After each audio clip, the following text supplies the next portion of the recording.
Hello and welcome to Kinship Earth Connections. I'm your host, Lauren Archer, Executive Director of Kinship Earth. On behalf of our founders, our board of directors and advisors, our donors, members, and extended community of kindred spirits, we'd like to thank you for joining us today. Kinship Earth Connections provides a valuable platform for evolutionary leaders and heart-centered Earth advocates to share knowledge and best practices, keep our finger on the pulse of emerging sustainable solutions, network with other kindred spirits, synthesize the highlights, and bring the key takeaways back to our own circles of influence, creating a positive ripple effect.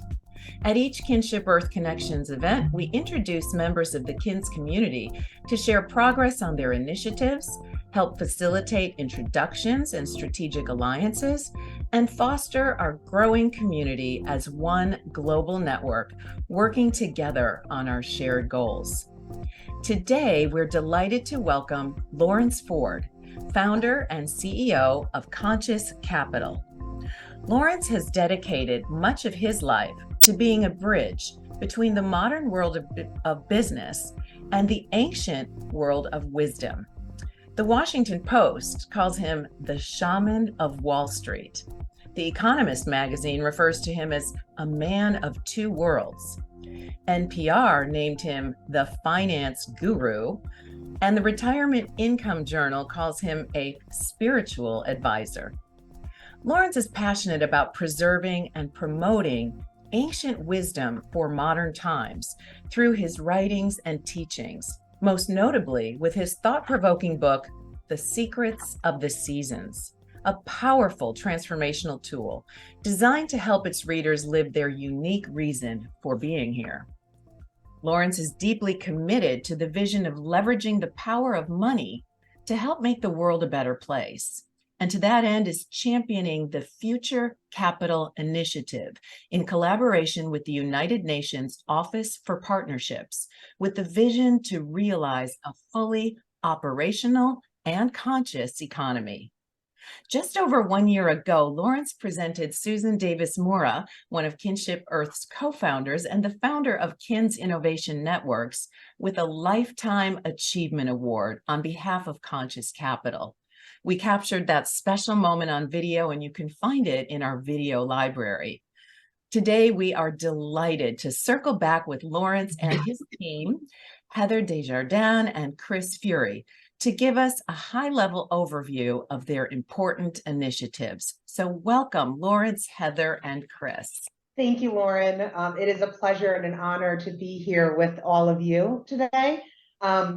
I'm excited to bring you through to introduce Chris Fury and Lawrence Ford. For those of you that don't know me, my name is Heather Desjardins, and I'm the Chief Experience Officer across all of these companies that you'll see, as well as the brand. Without further ado, let me introduce Chris Fury before I pass it over to Lawrence. Christopher Fury is our Chief Development Officer of Conscious Capital Global. Chris brings 15 years of venture capital experience and 30 years of entrepreneurship. His University of California, Berkeley undergraduate degree gave him a foundation in economics, how we engage with each other, and physics, the balance of all things. And his New York Institute of Technology MBA, finance, gave him a foundation of strategy, why we do what we do, with a focus on modeling and cost-benefit analysis, resonating outcomes. As the former head of business development for Global Ventures, he honed his skill, the ability to be able to manage associates and taking on new challenges. And in the same role at LDJ Capital, he honed his ability to deeply dive into new tech. Chris is aligning his being with his doing. Chris was really attracted to Lawrence Ford's conception of conscious capital that he spoke in his new book that he wrote about in The Secrets of the Seasons. And really, Chris was able to internalize and expand upon the consideration of Heavens and Earth Thought Experiments, which is a book that Chris is currently writing. But without further ado, I'm excited to introduce and pass it over to Lawrence Ford. Lawrence? Thank you, Heather. Thank you, Heather and Chris and everybody for investing your precious time today to be here to listen to what we have to say. And a special shout out to my buddy Susan Davis and the whole KINS crew for the amazing work that you're doing in the world, connecting beautiful beings to activate beautiful action. So today, what I'm going to do is I want to start with a moment of silence before we do anything, which is actually how we start every single meeting, unless we forget, because we're human. But most every single meeting we have. And, you know, when you think about a perspective of ancient wisdom, they will look at our modern society when they're traveling here and be aghast at the way that we operate, and looking at how what they call us is a band of sleepwalkers, where we're going from A to B to A to B back and forth with an occasional C mixed in the form of vacation, quite literally not even being here, not even being present.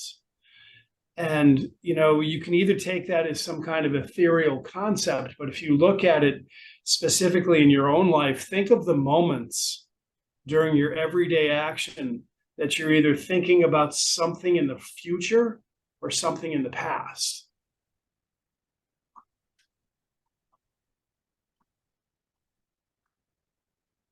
And think about how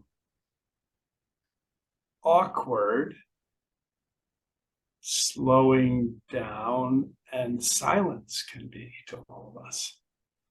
So let's lean into some of that, and let's spend a moment and let our souls catch up, and just come present with me. And I, again, bless you so much for being part of this and listening to what we have to say, because what we're about to talk about is all of us, and what we're creating a container and activation program for everybody to express their reason for being here. So let's just spend a moment and just be here for a second to catch up.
Okay, thank you everybody for playing.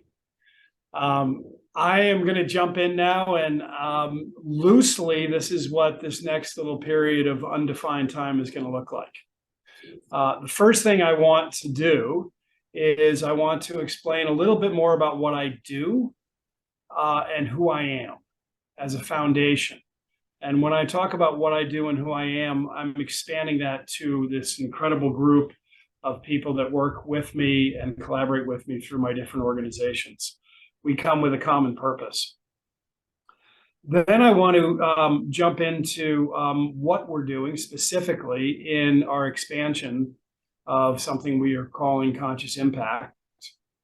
And then I want to open it up to everybody to be able to have some fun and mix it up and ask questions and dream about your future, so we can help you dream your being into your future into being, and think about, you know, what your passions are maybe and what your missions are in your life, and see how this might apply to that, the things that we're creating.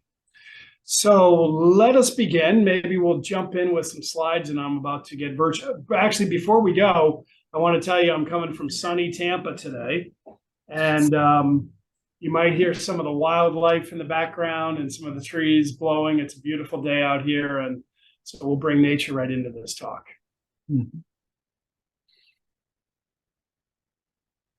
So Heather, if you want to bring up the screen and I will now become small like the rest of you here, and we'll let the screen speak for us.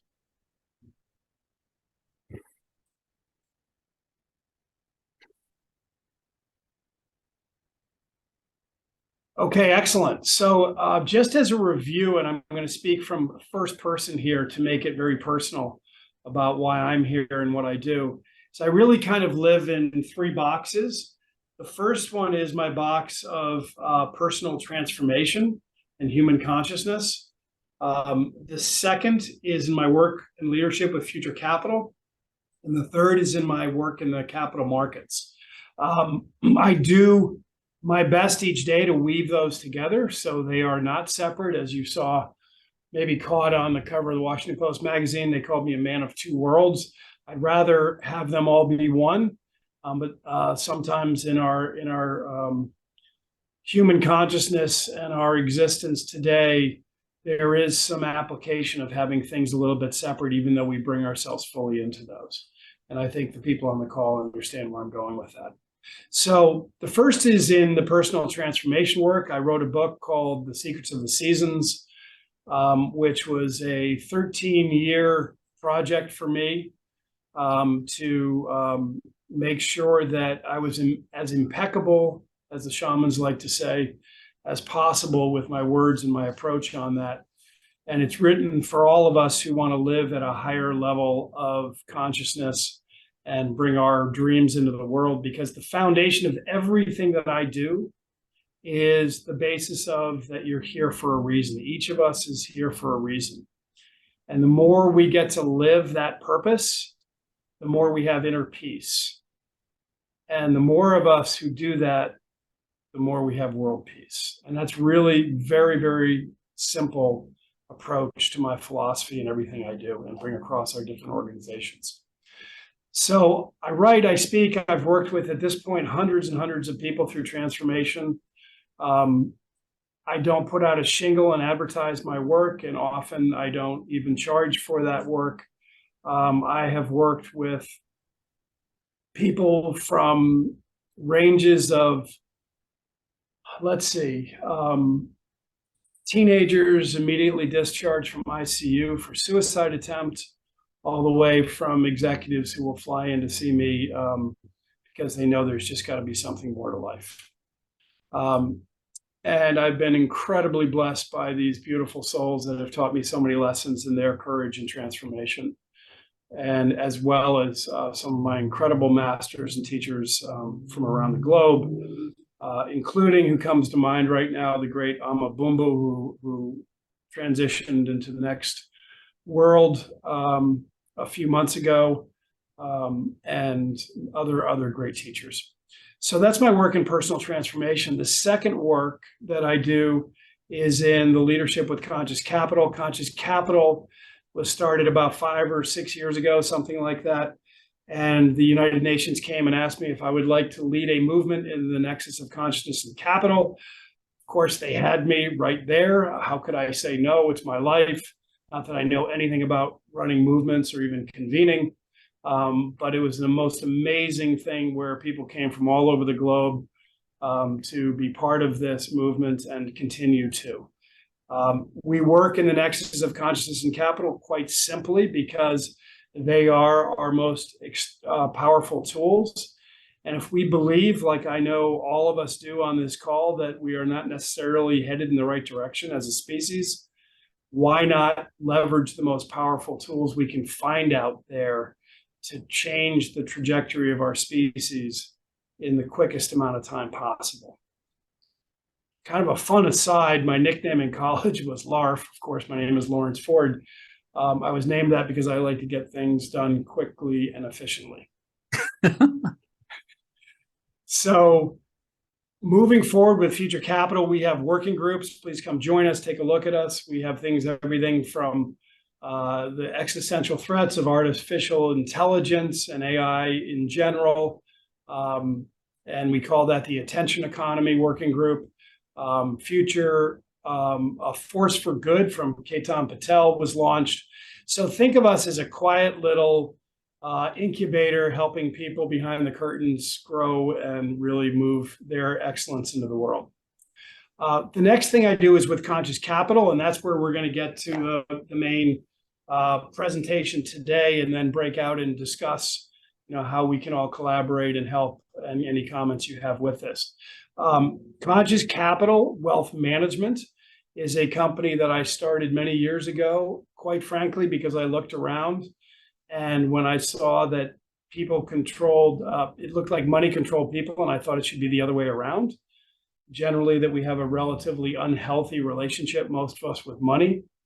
And when I looked at the industry of the investment advisory industry, that, by the way, controls $110 trillion of assets. That number is correct, by the way, because I've checked it 100 times after Chris gave me the numbers and our research team came up with it. It's astonishing. So when we look at that industry of investment advisory, it tends to be filled with greed, obfuscation, bullying, and way too much testosterone. And so my mission over the last bunch of years has been to be out there and demonstrate a healthier way to run a registered investment advisory firm and help individuals live their reason for being here. So we start at Conscious Capital Wealth Management with a fundamental principle of greeting all of our clients, regardless of their scope of wealth, by saying this: we believe that beyond basic needs, money is useless unless it's supporting your dreams, your purpose, and your reason for being here. And while you're at it, you might as well take a look at what your money's doing while you're sleeping and align that with your values as well, whatever your values may be. So that's our work that's been going on in the public markets. We're very proud of our team. We have amazing advisors all over the country, and we love what we do, and we love our culture. We are expanding, and we are expanding into something called Conscious Impact, into the private equity space primarily. When you think about practical aspects of how much we can get done with the individuals and then with big companies, we've done our work there that will continue to grow. We feel fundamentally that the biggest leverage point for change is out there. It's not something that doesn't exist. People have genius. It's just about finding that and leveraging those ideas and that genius out there in the world, whether they be for-profit or nonprofit. But the funding in the private side and in the public side of that area is our passion going forward. I've been noodling over this for many years as I've been building Conscious Capital. And the biggest problem I had every single time is every time you try to make a move in that world, you're back in that world. And what do I mean by that? I mean that money is centralized and deeply controlled. And so you're going back to the same problem to make a difference, which I think is loosely the definition of insanity. I have enough of that in my own life, in my fun, to actually engage in that consciously. So I've been really waiting. And what I didn't realize was I was waiting for something called blockchain. I didn't really know what blockchain was until a year and a half ago. Now, was I involved in the early meetings at the United Nations in Blockchain for Good and engaged deeply? Absolutely, for many years.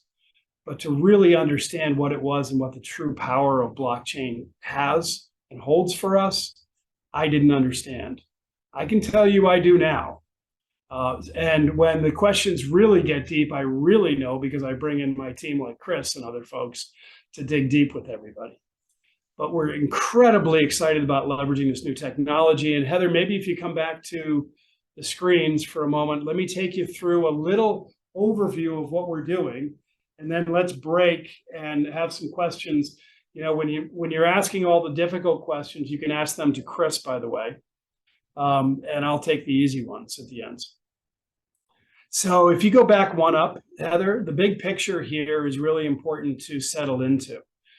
The philosophy we have is there really needs to be three fundamental things that come together. I could speak about this slide probably for 40 minutes, but I don't have the time, nor is that the most efficient thing for us to do now. We can come back dynamically and talk about that. But let me give you the frame of the big picture, dynamic conscious ecosystem of which I've been visioning for years, and with the help of some extraordinary people and partners, we're building out. The first is the future capital partners and contests. So what we're saying is we need to bring the right people together and that right movement together of people who have these ideas and have the movements of what they're looking to do out there in the world to make the world a better place. That's fundamental number one. I am going to quote our famous leader, Susan Davis, here. And I finally get to do it for the first time in a recording within her organization, because Susan and I use this often. Susan pulled me aside partway through Future Capital, and she says, "Lawrence, I need to tell you something." I said, "What's that, Susan?" She said, "If you want to change the world, throw a better party." So our number one is the party, bringing people to the party through our convening and work with Future Capital and future partners that we'll be announcing. The second one is a platform to be able to hold this.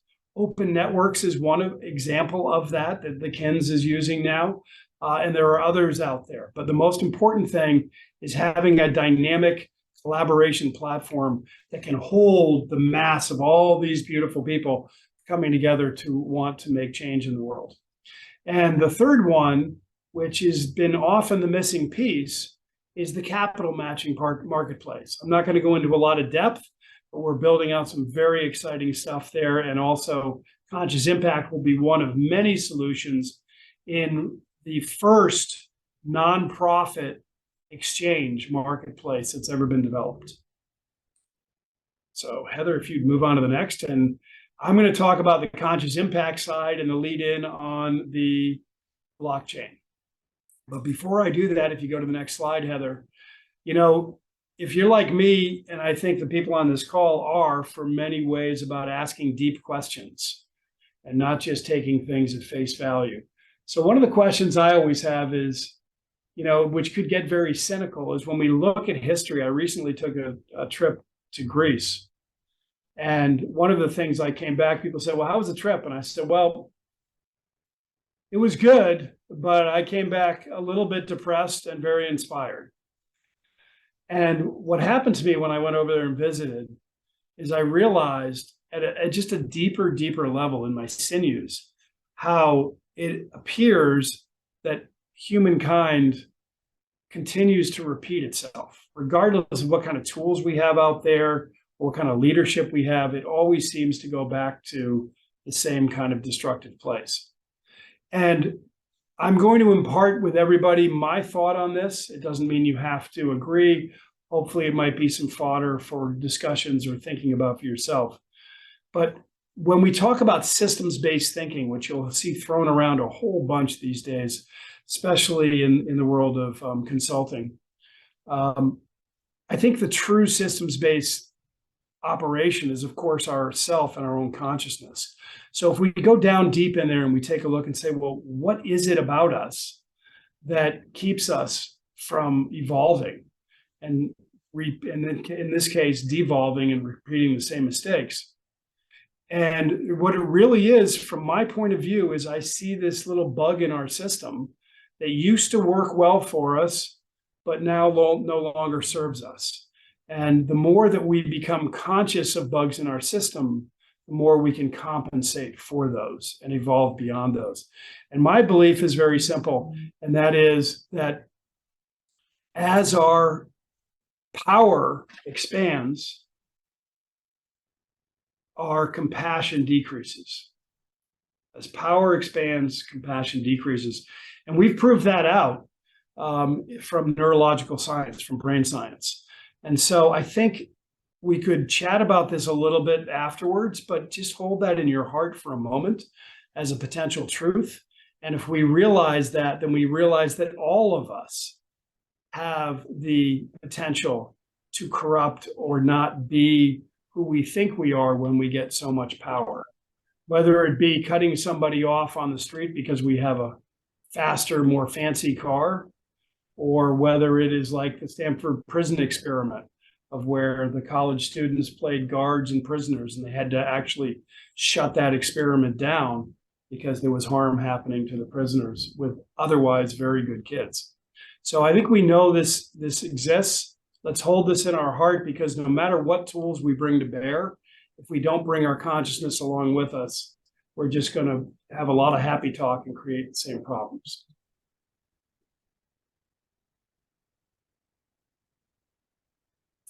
It is a critical time, and what makes the difference today is that number one is we have this tool we're talking about, which is Web3. And we also, the difference that we have in today's world, back, in recent history, when we started to take over and destroy each other, it was on a regional basis. Now we have evolved to a place where we can do it through misinformation in a nanosecond. And we have developed weapons and further weapons that are going to be exposed that have the ability to not only take out regions, but completely destroy our species, not the least of which is the climate issues we have today.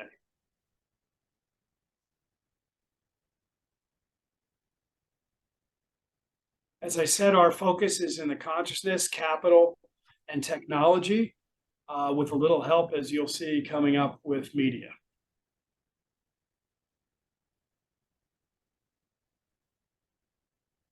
So leveraging the most powerful tools, next page if you would, Heather, is moving into the new paradigm of Web3 and blockchain, which we discussed. And if you go to the next page, I want to move through these pretty quickly.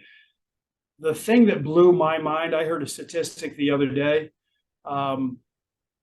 None of these, when you hear these statistics, by the way, it's such a big potential marketplace. You can't really define whether it's right or not. Let's just say it's going to be huge. I've heard numbers of blockchain being as big as 10% of global GDP by 2030. Boston Consulting Group is saying it's $16 trillion business by 2030. So it's big, it's coming, and it's got huge potential, specifically with security tokens and non-fungible tokens as utilities. And you'll hear more about that from Chris in a bit.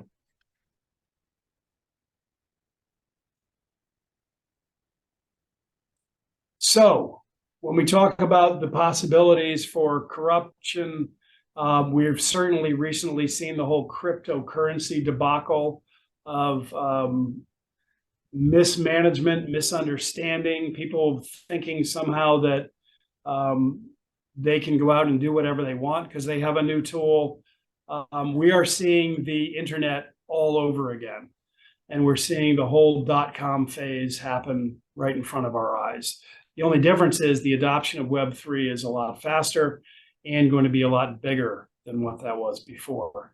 So what's really needed from our point of view is a trusted fiduciary leading the way as a first mover for capital for good. And that's what we're building, and that's what we're launching.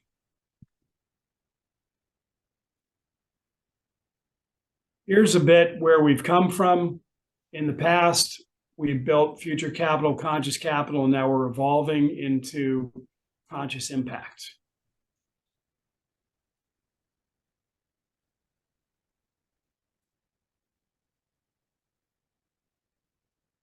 No great company is ever developed or sustained without great talent and great culture, and most importantly, a depth of purpose.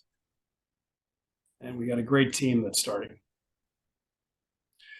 This gives you a little peek into, I'm not going to spend a lot of time on this, but a little peek into our channels of where we're developing. One is in the media area. For a couple of strategic reasons, namely, and I don't want to get too much in the weeds on this, but in this new development of crowd capital, what you need to have as a fundamental principle is a following. We'll talk more about that a little bit later when Chris talks. Media obviously is a poster child for that, as well as it gives us a first mover advantage to be able to get some good exposure out there in the world and partners in the media world. The second is through institutions. I'll give you an example of that. There's a beautiful fund that's starting. I'm going to name them by name because we love them so much. It's called the Pulse Fund. You'll hear more about that in the future. And they are raising about $500 million to invest in climate solutions.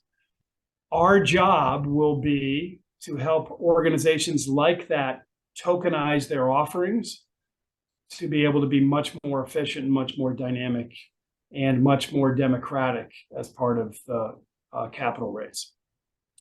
And then finally, the registered investment advisory folks that you heard me speak of earlier. This is a $110 trillion market. They have control of a huge amount of wealth in guiding their clients and organizations. And we are interested in providing fiduciary, meaning trusted, regulated approaches into this next market for them and their clients.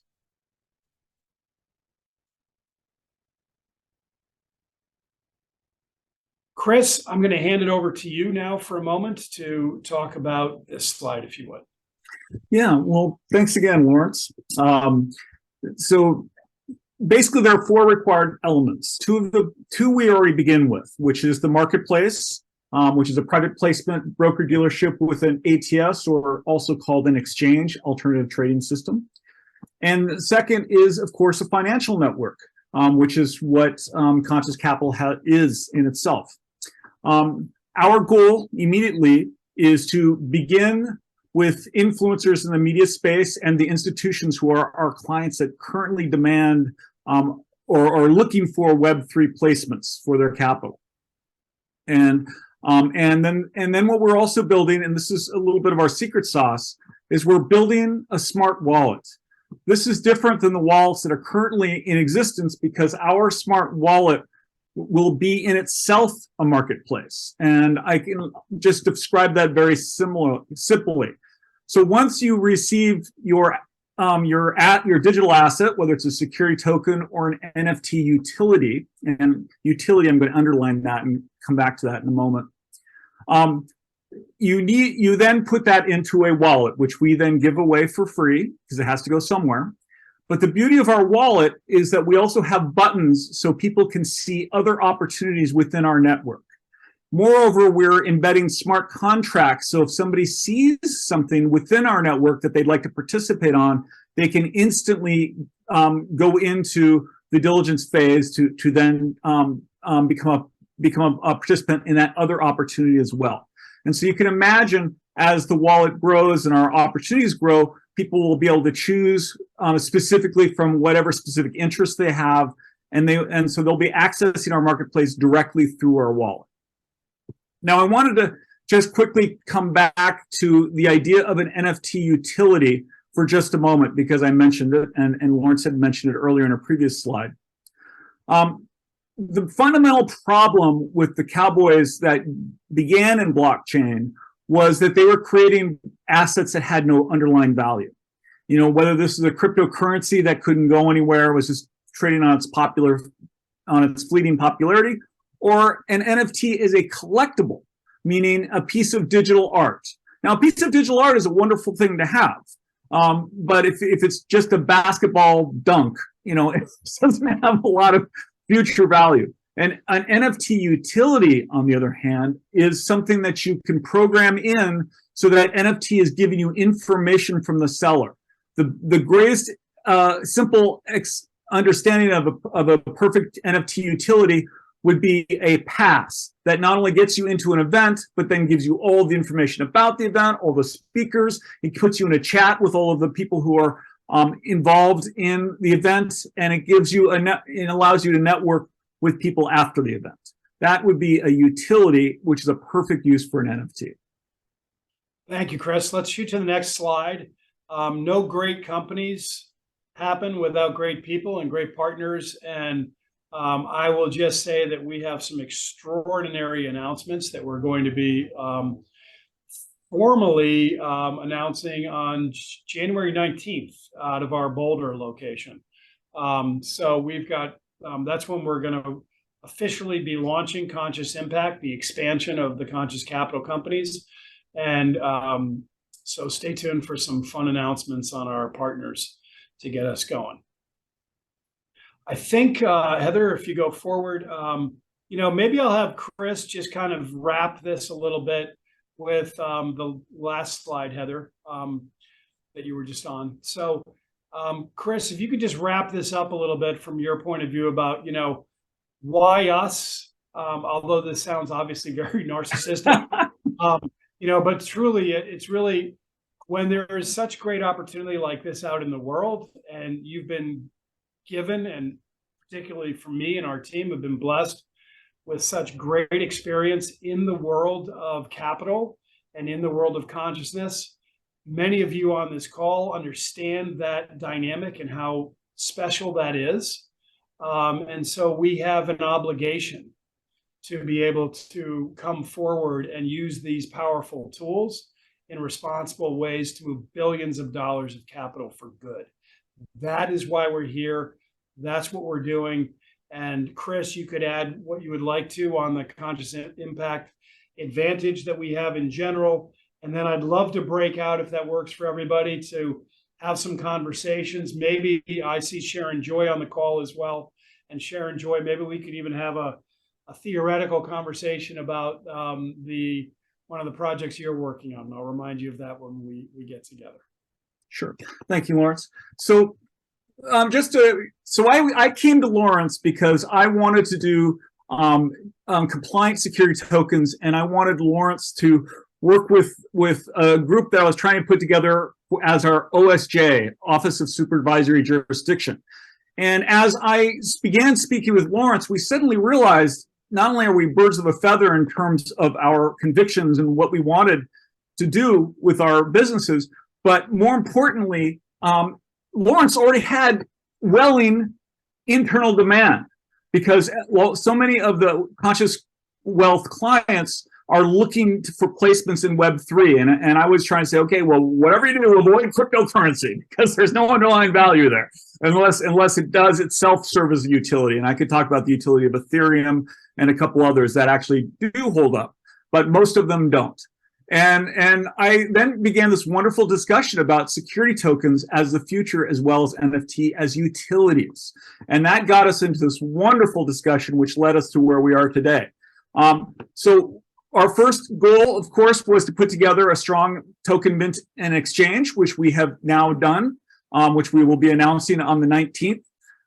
And we're also now putting, in terms of user engagement, we're putting together our smart wallet so that we have continuous outreach to every one of our clients at all times, not only for ourselves, but for our client members can also use the same tool for continuous outreach and user engagement. All right, great. And if you could come back to the big screen now, stop share for a second so we can all see each other's beautiful faces. Thank you very much for listening through this. Let's engage. Let's have a conversation. Anything, first of all, there's a couple things about this new world. It's very complicated. Don't let anybody tell you anything different. My brain hurt so bad after about a year of studying this and trying to catch up in my spare time. There are going to be 1 million projects that think they're doing this stuff, and some will. 90% of them, not because I'm coming from some egotistical place here, it's just history repeating itself again, will be relatively useless and flash and burn. We're not guaranteed for success, but what we are guaranteed for is a conscious launch. We are doing this with a deep purpose and a deep meaning to be able to light up the genius around the globe and to be able to match capital in ways that have never been touched before. So I welcome all of your comments, conversations, and it's impossible to ask a dumb question around blockchain because they're all dumb. It's really difficult to figure this stuff out unless you're on with a full geek. So you'll notice that I will often pass off, or you can even bypass me on technical questions and just ask Chris directly. But thank you again for everybody listening.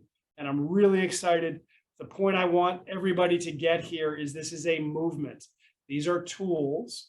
We are going to use them consciously, and we need all of you. All of us need each other. That is the point. Wonderful. Thank you so much, Lawrence. And I see Stephen has his hand up. And for those of you who aren't real familiar, there is on the bottom of your Zoom screen, there's a reactions button, and you can click on that, and there's an option to raise your hand. And if you're not able to do that, feel free to do this and try to catch my attention, and I will gladly call on you. So, Stephen. Well, Lawrence, thanks for that presentation. Appreciate that. Here at Kinship Earth, we're very committed to Spatial Web 3.0. We're into it fairly deeply, and we're going into it further. My curiosity has to do with whether you know a certain gentleman by the name of Tomas Bjorkman. I'm wondering if you know him. Thomas, of course I do. Yeah, Okay. I had a wonderful lunch at his home in Stockholm a couple of years ago. I was just with him on his private island in Escaret, and we'll probably be coordinating and cooperating with him in the future on what they call the inner development goals and other things that he's doing. But I thought if you didn't know him, that we should introduce you to him because you have a lot in common with him. Yeah, thank you, Steve. I love him. He's a great human being, and he's also a fellow of the World Academy of Art and Sciences. Okay, great. Well, that was my question. That's where we spent some time in Croatia and then also in Stockholm. Yeah, Great. Yeah, good. Thank you. I'm glad you're engaged with him, Stephen, as well. So wherever we can weave back together. Great. Okay. And this is all about weaving our energies together. There is so much to learn, and I really appreciate what Lawrence shared in his presentation. Kinship Earth has already established a decentralized autonomous organization for the purpose of being able to adapt blockchain technology. We see it also as a wave of the future. And thank you both, Chris and Lawrence, for giving us a sneak peek and behind the scenes. I'm very much looking forward to your announcement in January. So would love to hear from those of you in the room. Is blockchain new to you? Do you have questions, concerns? What are your thoughts about where we're going? So who would like to share? I think it's an intimidating topic. Well, I'll tell you what, I'm going to call on a student here, my buddy Sharon Joy. Hey, Sharon, remember when I got you. I see you there. Remember when we were Sharon Joy and I had we need to do this again, by the way, beautiful breakfast together. Because we live close to each other now that I moved down to the Tampa Bay area. And one of the conversations we were having is kind of a use case of how this stuff can work. And so let me kind of lay it out high level here for a second. Then Sharon Joy, you can jump back in. There is an old stadium. I'll stay generic unless you want to jump into the names and stuff. That's up to you. But there's an old stadium that Sharon Joy has been a very big advocate with. That is looking to figure out how it gets redeveloped, right? So for those of you who know me, I'm a very straight shooter, so I don't mix words. Typically in that world, you've got a couple high-level developers who are making sure they're skidding the right people and come in and negotiate, and you get 3 bids on the table, and you get some more internal wars. Then you get a project that happens, and then all of a sudden, all the neighbors start to scream, and the lawsuits go up, and everybody says, "What the hell's going on around here? How come I didn't know about this?" Now, it's a little dramatized, but for those of you who understand real estate development, it's not too far off. So imagine for a moment, that instead of doing it, you turn the whole thing inside out. That a mayor of a city or the governor of a state says, "Hey, folks, this is really your spot too. Let's engage you first, not only with ideas, but let everybody be a part owner of this." So we go out to all of the individuals, whether it's physical, real fiat capital that they're investing, or all the way to school kids who get a credit to some degree because they're doing artwork that are going to go in the walls, or they're doing something in social media to promote this, where everybody gets to play regardless of the level of wealth. And now all of a sudden you've raised, I'm just going to make a crazy number up, 10% of the capital needed, right? But now you have 10% of the community engaged in something going forward that then the developers come in and the other money comes in to follow up on. And it changes the whole game.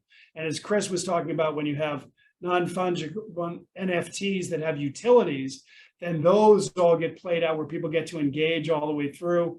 Imagine one of the kids whose artwork is up from their school, and when they go to some kind of function at this new thing, they have a special pass that gives them some rights and some excitement because they're a part of it as well. Sharon Joy, that was kind of what we kicked around a little bit, and I think it's a wonderful idea. We certainly a whole bunch to figure out still, but what do you have to say about that? Gosh, I love being put on the spot when I have no idea what you're talking about. Well, it might be helpful for me to separate two concepts. That makes it a little bit easier, I think. So first of all, blockchain is a ledger. It's a digital ledger, but the reason why it's valuable is because it's programmable, it's decentralized, which means no one person can manipulate it. Also, because it's perfectly transparent, and also because it's again, it's immutable. So again, and of course it has a security, a cryptographic security attached to it, so it can't be hacked. So as a tool, it's an extraordinary foundation, especially when you add this thing called a smart contract, which is developed by Ethereum. And these smart contracts allow you to essentially to do transactions on the chain in a programmable way over time. Now that's blockchain in the very simplest way. Now, the other thing that Lawrence was alluding to, which goes hand in hand with blockchain, is the idea of crowdfunding.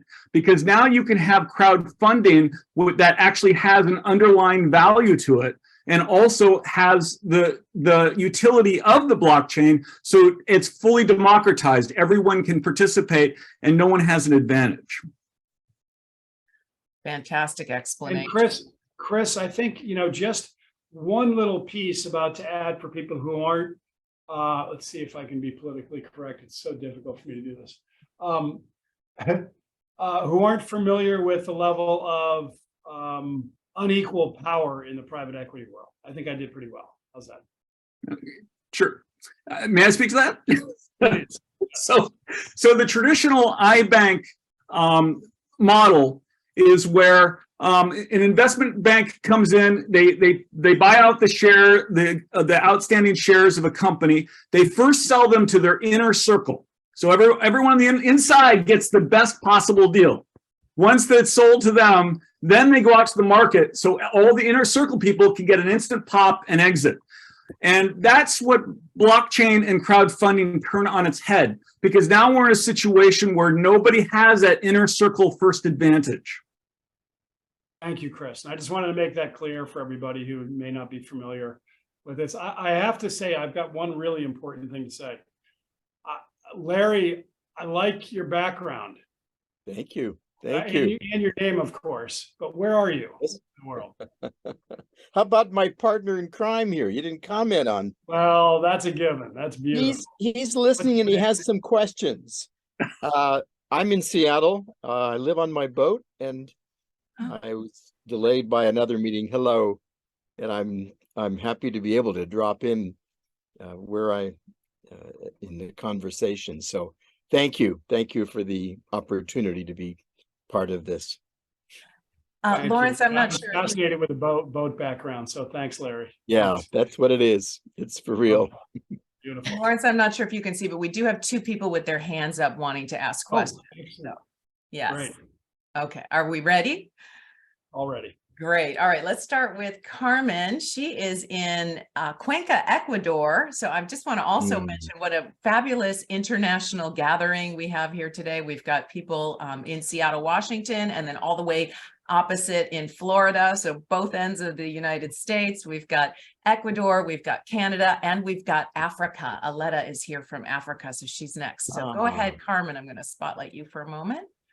Okay, thank you so much for this wonderful sharing and presentation, Lawrence and your team, Chris, Heather. And I want to start by saying, first of all, I love your big transformational thinking. I love it. I love your vision and your mission with this project. And like you said, others will come on board because the opportunity with utility, NFTs and utilities is so huge, is the future. So others will come and attempt to do something similar. But I really believe, Lawrence, and the rest of your team, that if someone's going to do it right, it's going to be you. It's going to be you. It's a nice acknowledgement. So I'm with you. So here are my questions. First of all, because I come from the financial planning and investment field as a professional, so I have a couple of professionally oriented questions. One has to do with will the people that come in and access this beautiful thing that you're creating, will they need to be accredited investors? Let me just throw out all the questions and then you can, respond. Will they need to be accredited investors, or all the little guys, someone that can put in $100 a month into this, can they play? Can they come in and invest? All right, so that. Number two, the regulation, because you are breaking new ground. You're going in you remind me of, what is it? Star Wars or something. I mean, you are breaking new ground where you're going where no one has gone before with this project. So the regulators are going to have probably something to say, and they're going to want to kind of peek their nose and make things perhaps challenging. So what can you say about the regulation of this beautiful project? And the other thing has to do with financial planning, because I think some of you already know I'm a holistic life financial planner. I am a CFP, and I believe in integral financial planning, particularly when it comes to people's money. And I know you do too. And that's why, you do whole wealth management. So how does that whole wealth management that you're committed to come into play in this expansion of your business? And let me see. And last but not least, when is this going to be available so that I can jump in and Carmen, I'm so glad that last question was easy, because I was going to have to pull out a pen soon. And that's it. I'll shut up and I'll listen. No, it's beautiful. I got you. Those are brilliant, perfect questions to be asking. First, let me answer it philosophically. When has there ever been a meaningful movement in our history that has not included everyday people? Answer's never. So we have to. That is our foundation about democratizing this for everybody's access. So absolutely not just accredited investors. We can talk through, I think it might get a little dry, but we'll talk through, the regulatory aspects of who goes how and how we do this. But I'm going to answer it on a larger scale. So how do we do that? The first thing we do, you saw in our slide about being the first, and I think it's going to be true, the first real fiduciary in this space, right? That's, you understand this business, that's meaningful. It's very important. It's not suitability, it's fiduciary, right? So taking this into, there's 3 levels. I'm going to lay this out for everybody a little bit without getting too technical on this. First is cowboys and cowgirls, right? We don't think this is a regulated thing. It's not a security. We can do whatever the hell we want, right? Stay tuned.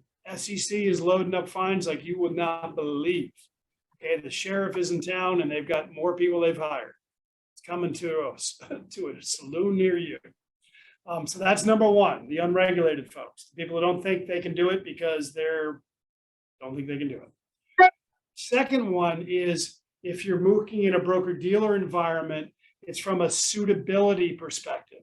For those of you who fortunately don't know this world, because you don't geek out in our world, suitability just means, well, it's kind of okay for someone. I know it's qualitative and ooey gooey, it could get really deep in it, but I think, Carmen, you would agree that's a basic kind of term. So fiduciary means this is absolutely the correct thing to do for the individual. So we're coming from a fiduciary point of view because we have a registered investment advisory firm with the broker-dealer, a retail private placement broker-dealer with an alternative trading system, which eventually makes all of this stuff liquid. You don't have to wait till you get on the NASDAQ to trade, which is part of what makes the liquidity and the secondary option of this. So that's the first thing I want to say. I want to address the other question you had kind of implicitly on this for the advisors and the RIA community. Taking a very complicated, highly regulated, for good reason, by the way, we are completely excited about the regulation. We have a gentleman on our team named Jeff Barton, who is one of the lead attorneys in the country. And we also have, because of some of my very blessed relationships, some of the best people in the world in the legal side counseling us. So compliance comes first for us, period. So when we're taking it out into the registered investment advisory community, meaning for everybody out there, that's like if you have a financial advisor and they want to say to you, hey, this is something, you care deeply in water. There's this underwater vertical kelp farming project that I know you might be really interested in. And normally you wouldn't be able to get into it, but now because of tokenization and all this stuff, you can get into it. So there's a couple layers. One is we need to be able to educate the advisors so they can communicate that properly. The second is we need to give them tools to be able to help, from a fiduciary point of view, understand not only what they might be interested in, what level of risk they could have, the percentage of assets that are appropriate to be able to put into something like this, et cetera. So all of that work is implicit in what we're doing, which is why you see it phased out in three approaches. One is media, one is institution, and the third is the RIA, because there's going to be work to be done to be able to move that out in mass to that community. How did I deal with those? Did I answer everything okay? I can add one little bit, Lawrence, if that's okay. So the SEC actually has been looking at this for quite a while, and they do have very clear rules. And in fact, when those rules were published, you saw a tremendous amount of companies leaving the country, going to Malta or Bahamas or Hong Kong or Singapore. And of course, those countries also have their own version of the SEC, which they're not going to be able to stay there for long.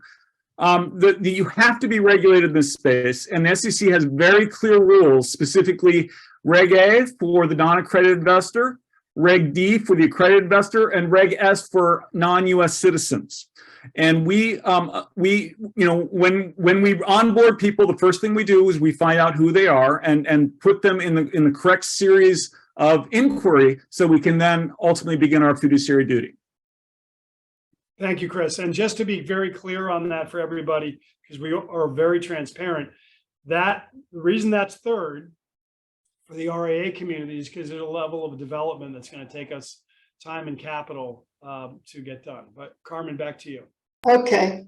So given your fiduciary stance and commitment, then can you connect that with what you do in your company right now, which is whole wealth management, and really looking at the person, coming at it from the holistic person's perspective and their needs, and not from their money perspective?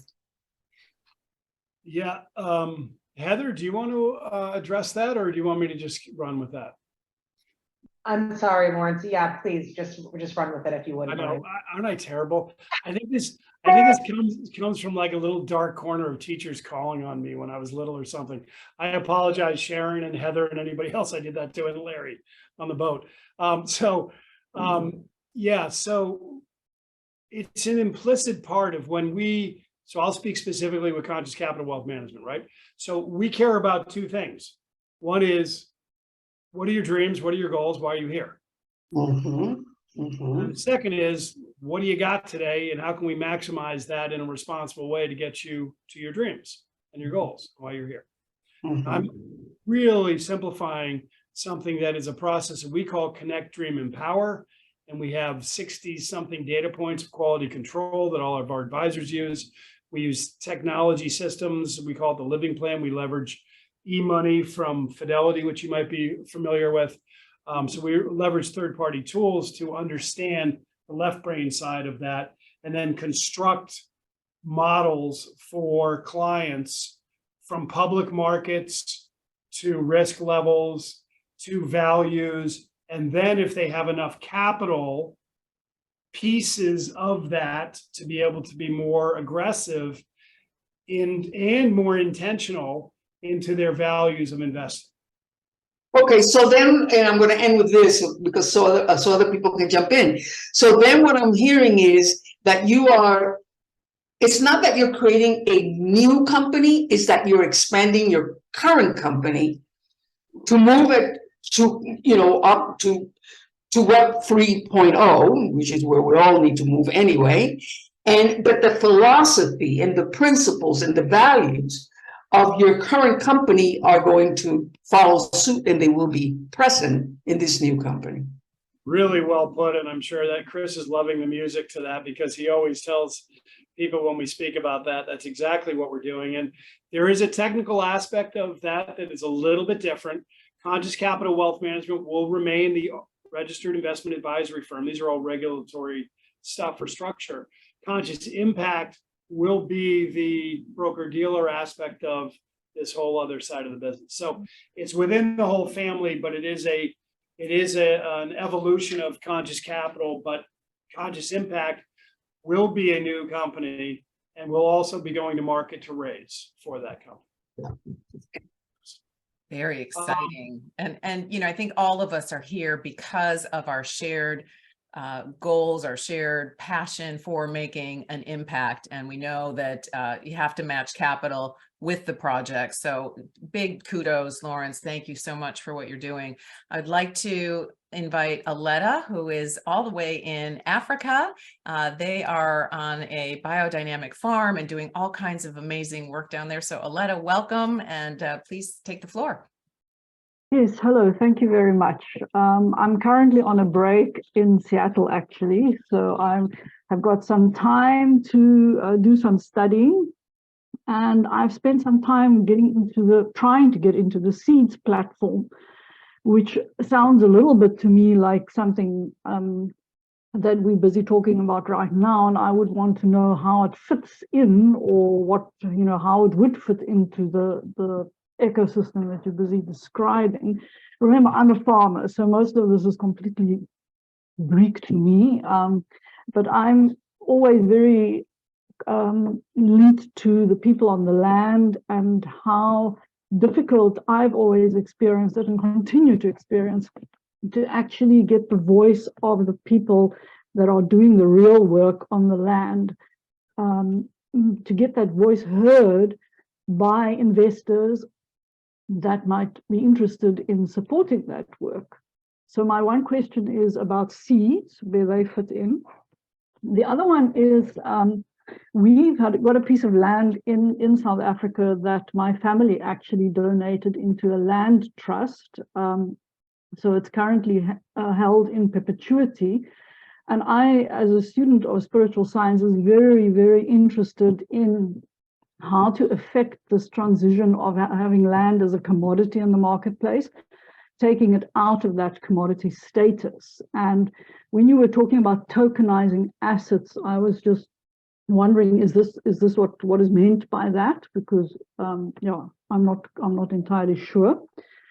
And then I'm also wanting to ask, but I think you have answered partly about this thing. You know, the moment you start doing something that is kind of out of the ordinary, you always have these forces rising up to whack you in on the head and make sure that you're not actually going to get that right.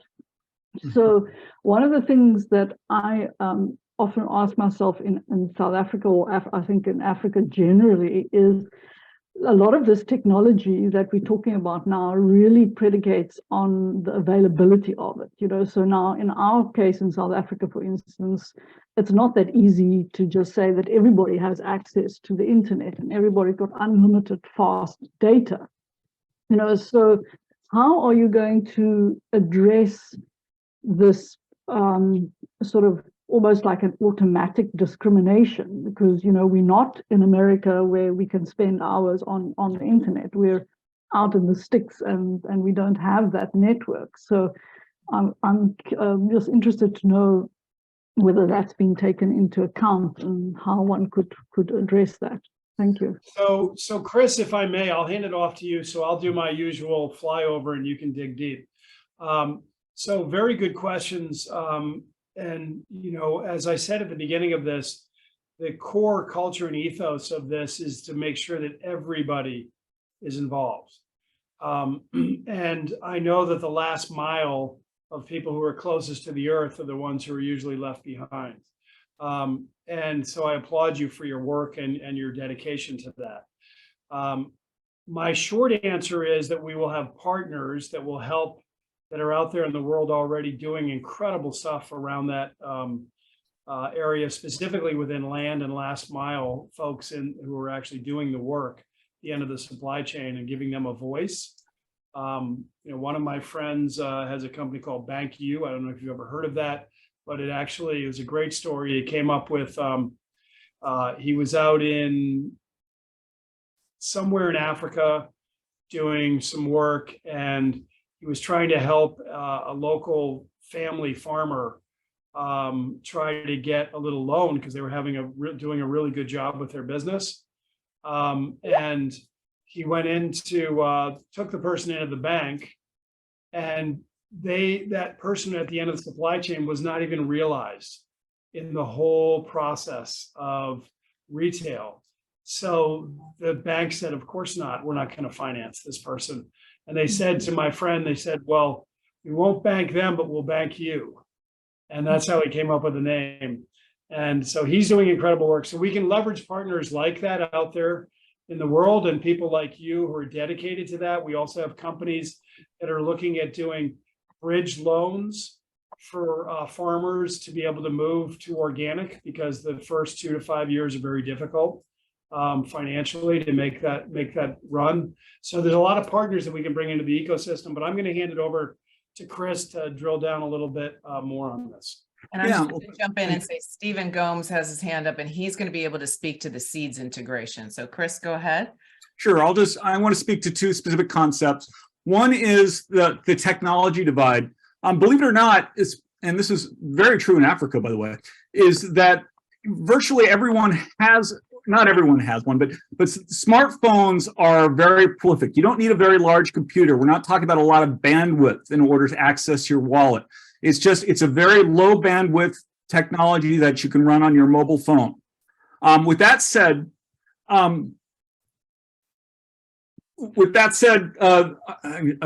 me for a minute. I just lost my thought. Your question was, oh my God, I completely lost my thought. Well, I think, Chris, it's probably a good transition anyway. That's okay, because you're probably. Oh, I remember what it is. I apologize. Let me just say it quickly. So remember what this is. So when we're talking about tokenizing assets, just remember this: a token with a wallet is the equivalent of both a communication and a technology network, whereas a piece of a stock certificate and a file cabinet are just these dummy things that don't go anywhere. And what I mean by that is that when you do a tokenized asset with a wallet, you have continuous user engagement to talk to all of your buyers. You can constantly update them on what you're doing and receive feedback. So you have this perfect relationship that constantly continues. And again, it does not require a lot of bandwidth, it just requires a mobile phone. Wonderful. And Stephen, you've got your hand up. I know you've been in this world for quite some time. And so the question is generally about connectivity. And I think that's going to be very essential as different blockchain opportunities show up throughout the ecosystem. We also want to be able to coordinate amongst ourselves. So Stephen, go ahead. Yeah, Aletta, I don't want to take the time away from Lawrence's presentation now, but I'm very involved with seeds, have been for 3 years. I'm very involved with also seeds as it relates to farms and production of organic and biodynamic food. And you see Walter and Susan here, who actually were early pioneers in adopting seeds to their Finca Sagrada farm. And I'm totally up to speed with that. I will put my telephone number and email in a chat to you right now, and we can reach out to each other for a Zoom call separately. Yes. Thank you, Stephen. I know your depth in that, so that's why I steered away. But I think one of the important things that a lot of people confuse is a cryptocurrency that's being utilized as part of something versus just the underlying structure being leveraged. And that can get very confusing. So, we're not talking about, having our conscious token or anything. We're talking about a platform. Not that that's bad, but I'm just saying the differentiation, and there's a lot more to it that Stephen can fill you in on, but that's one little piece of differentiation. Am I good with that, Stephen? At least that part? Yeah.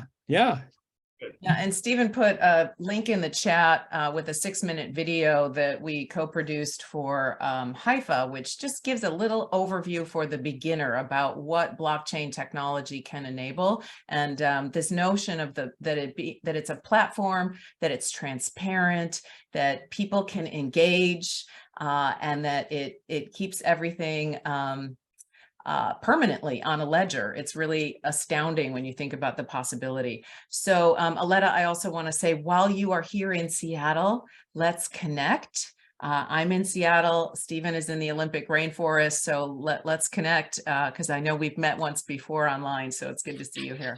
Yeah, I just want to say Larry's one more got the thing. boat rides. I just want to say one more thing about that video. It'll highlight exactly how superb Lauren's communication skills and her production skills. She did the whole thing herself in about 15 hours. And it's one of the best introductory videos I've ever seen to the DAOs, Decentralized Autonomous Organization. Excellent. Which I'm actually writing a paper for about the future of the DAO organization structure in the coming spatial web 3.0 and how important it's going to be.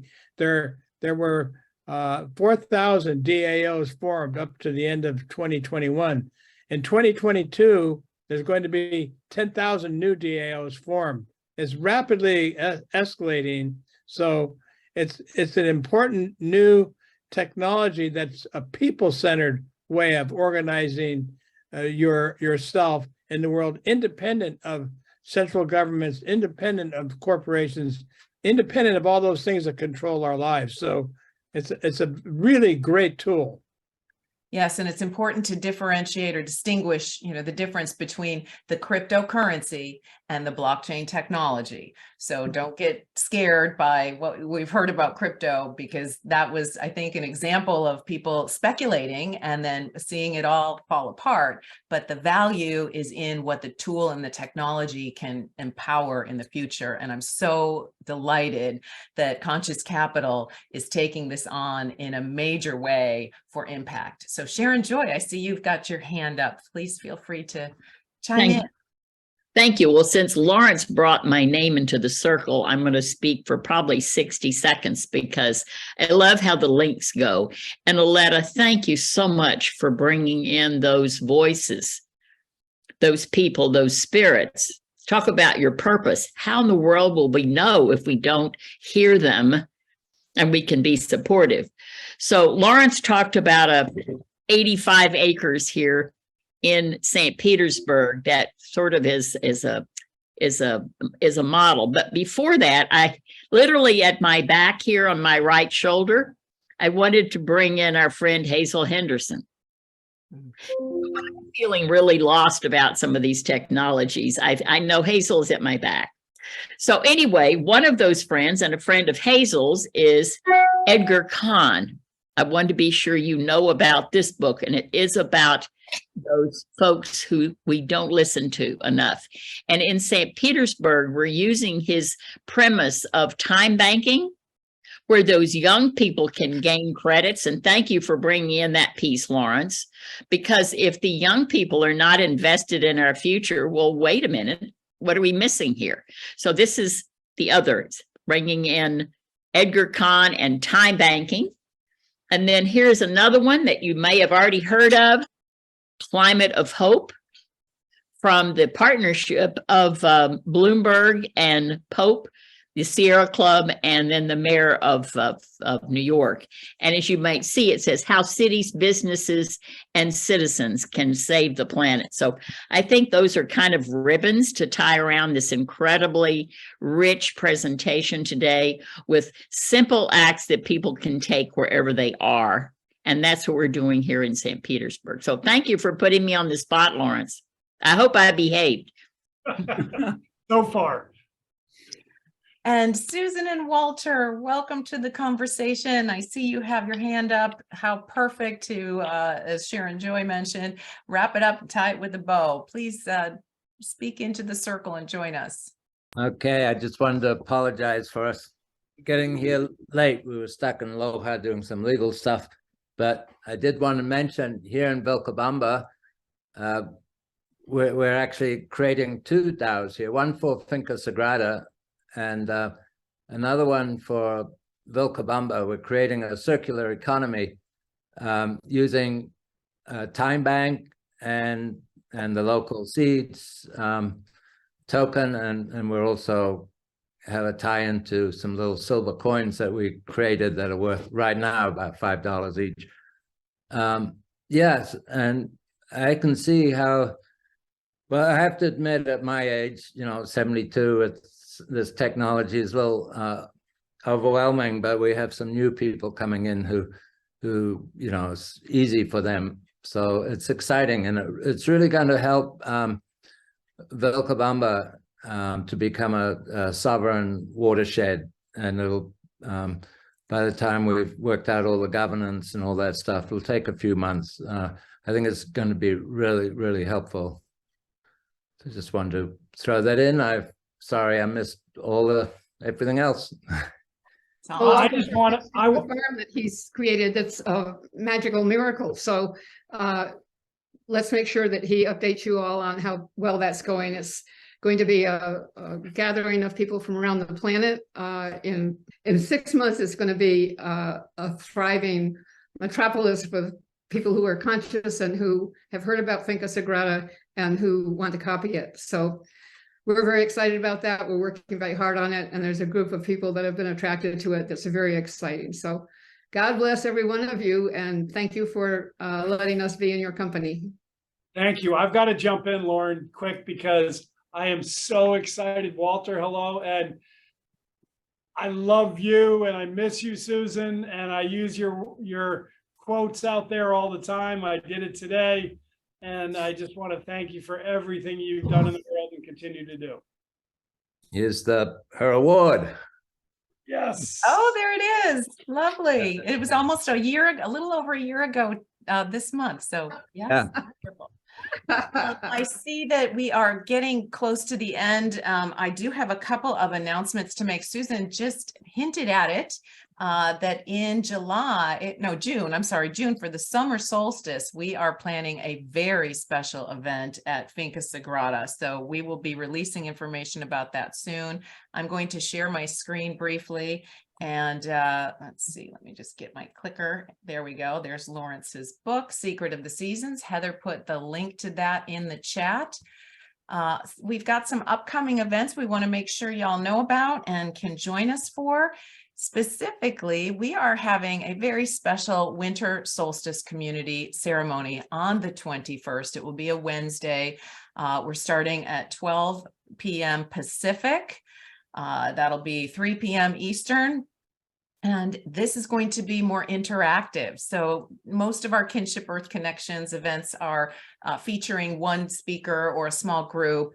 This is going to be everyone in the community having an opportunity to speak their voice into the circle with a blessing for the solstice and for Mother Earth. So we're excited about that. And then coming in January, we've got Dr. Leah Gibbons. She is the co-founder of the Regenerative Living Institute, and she's doing some remarkable work. So we're going to hear about what does it really mean to be regenerative. And I will close the announcements there. And then I see, Carmen, you have your hand up. We've got just a couple of minutes left, and I want to give Lawrence and Heather a chance to do a closing. So what do you have to share with us? Yeah, okay, I just want to say that in visiting the Sacred Farm, I want to thank Susan and Lawrence and Walter for their hospitality. It was a beautiful, beautiful meeting. But I want to say, when we talk about Web 3.0 and DAOs and tokens and seeds and HIFA, that they've got beautiful volunteers, young kids from different parts of the world. And I'm thinking about you, Sharon, and the young kids that you mentioned.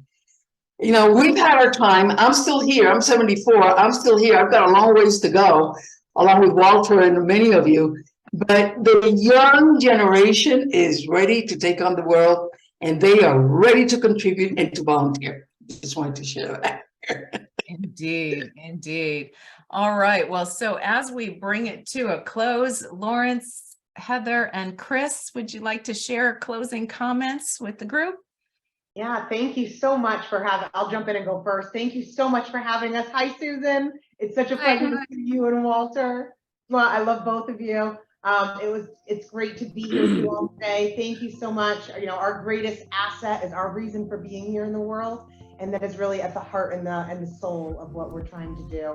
So thank you all for joining. And Stephen, I love the beret. Thank you so much. Beautiful. Do that. Oh my goodness. We could all get distracted with that. All right, Chris. I'll go ahead and leave my email in the chat, but if anyone has follow-up questions, feel free to reach out. I'm happy to describe more. It is a deep rabbit hole, but I think we covered a lot of the basics. And I just want to say thank you, Lauren, Susan, Walter, for the KINS work. Amazing stuff you do out there in the world. And we're so happy to be with all of you and have the opportunity to share this incredible movement that you're all a part of.